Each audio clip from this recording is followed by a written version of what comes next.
talk about kind of the areas of the garden that I'm the most excited about right now because I think they're doing the most. And so that's kind of like as we go around the house, I've really tried to put some effort into just like making the house, from the street look pretty.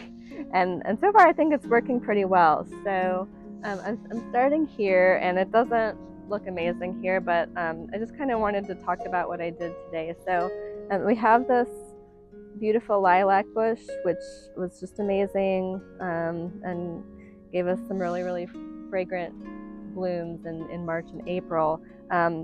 Literally just an hour ago, I did a really aggressive pruning, and so you can see how it basically was filled out all down here, and so just all this empty area you can imagine was all foliage, and that's everything that I cut off. And so I'll clean that up later, don't worry, John.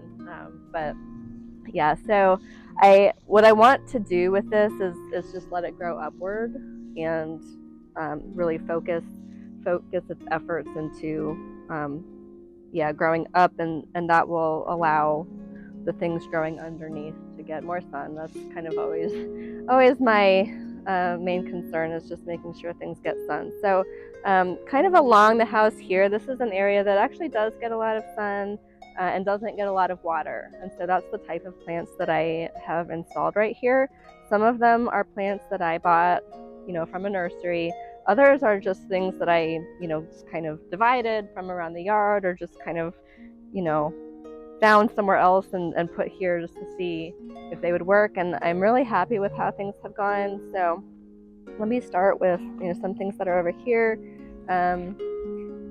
Not super impressive, but I think they will be. Here we have some yarrow, which I think eventually will it's this feathery one, this feathery perennial, which I think is probably going to fill out this whole area once it gets going. But that's new. I have some Russian sage, which I think is going to get about this high or so. These beautiful pink flowers are called wine cups, and I just think they're really pretty. They have kind of a strange growth habit. They kind of go out like this, and maybe there's a way for me to prune them to reshape them, but I see them making pretty flowers, so I just wanted to leave them alone and let them do their thing, at least for now.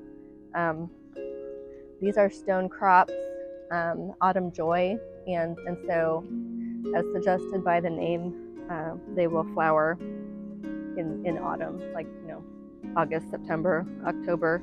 And so I have several more of the same plants that I just talked about, but as we move this way, I have a lot of things that, again, I just found somewhere else and put here. And obviously the most notable right now is all of these Dianthus, and all of these pink flowers, pink and white, are from a seed pack that I scattered, I don't know, maybe 3 years ago, and I scattered them elsewhere on our property, in a place where they did okay, but they weren't getting a ton of sun. And so I just dug them up and decided to put them here, and they're obviously absolutely loving it and just really well placed. And so I'm really happy with how those are going.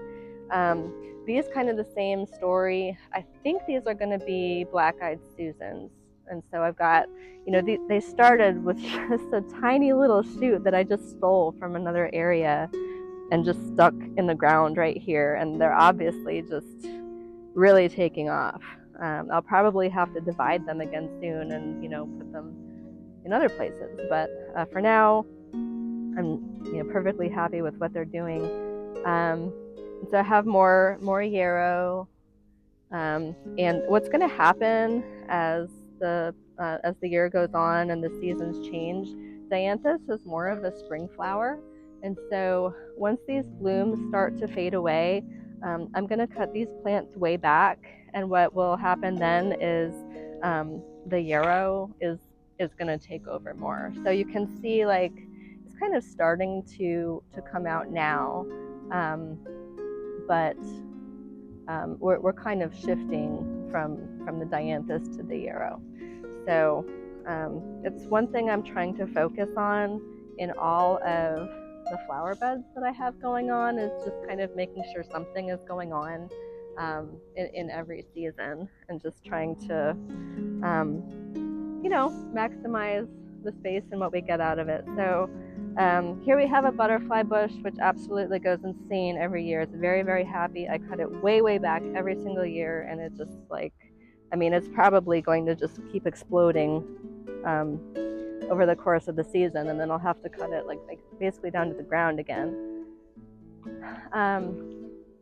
I have, you see these Dianthus. Also, let's see. I also have some asters in here, which are not like, here's an example of an aster.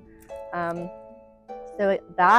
we've got the Dianthus that's going to be spring, yarrow, which will be summer, and asters, which will be fall. And so you can kind of see everything is kind of, getting ready to come into its cycle when the time is right. The back area here looks a little bit strange because I have these limelight hydrangeas. We have this one is doing really well, and then we have two that had to recover from basically being uprooted last year, and I don't even know how that happened. I think maybe like a vole dug under them or something. But they kind of got uprooted, and so I had to kind of reinstall them, and I think they're just recovering. Fortunately, they do seem to be recovering, but they don't look like their friend over there, and so I'm hoping eventually we kind of get evened out. And actually there was a fourth one which didn't make it, and so there's kind of a lack of balance over here, which I'm not thrilled about. I don't know. We'll see what happens. I'm kind of hoping that maybe if these two can get to be that size, then maybe it'll just fill in and I won't need to put anything else in there. But we'll see.